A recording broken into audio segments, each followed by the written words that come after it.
Alright, so my poster was on Dandy-Walker malformation and Arnold-Chiari syndrome.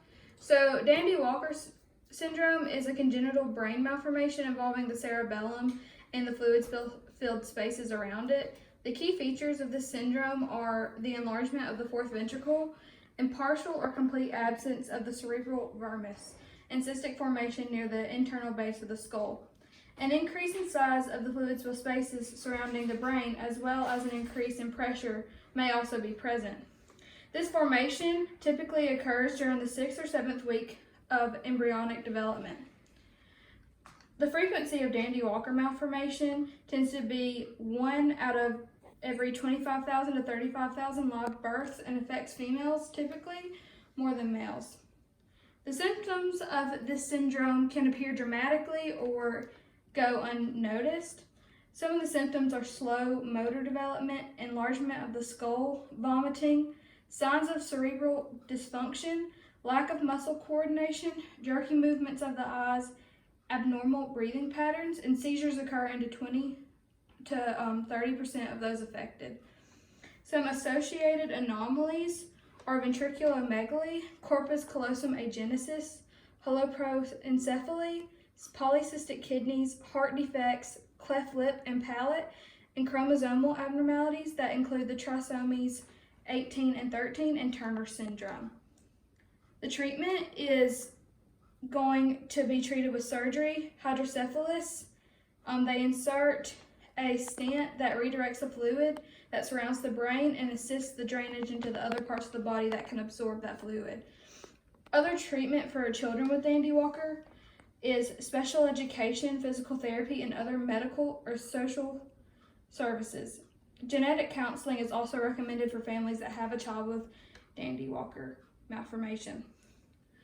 The outcome overall is moderately favorable, but that all depends on the severity of the associated abnormalities. The presence of multiple congenital defects may shorten the child's lifespan.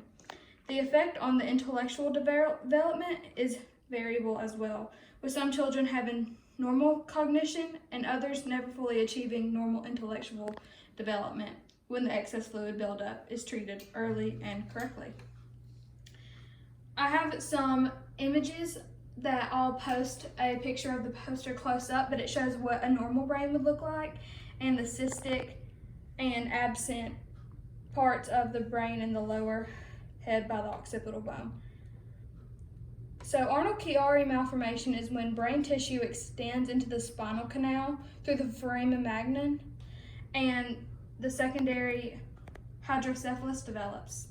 It occurs when a part of your skull is abnormally small or misshapen, pressing on the brain and forcing it downward. There are 3 types of Chiari malformation, and Arnold-Chiari is type 2, which is most common. Arnold-Chiari malformation is usually noted with ultrasound during pregnancy. It may also be diagnosed after birth or in early infancy.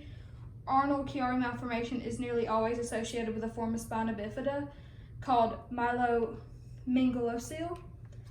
Some symptoms of Arnold-Chiari malformation are changes in breathing pattern, swallowing problems such as gagging, quick downward eye movements, weakness in arms, head pain, and developmental delays. Treatment for Arnold-Chiari malformation is typically treated with surgery.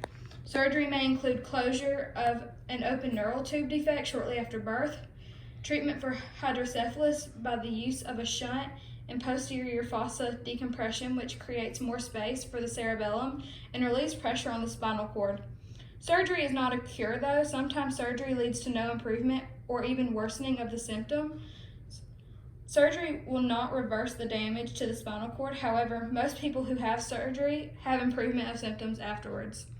Even if symptoms do not improve significantly, surgery might prevent existing symptoms from worsening.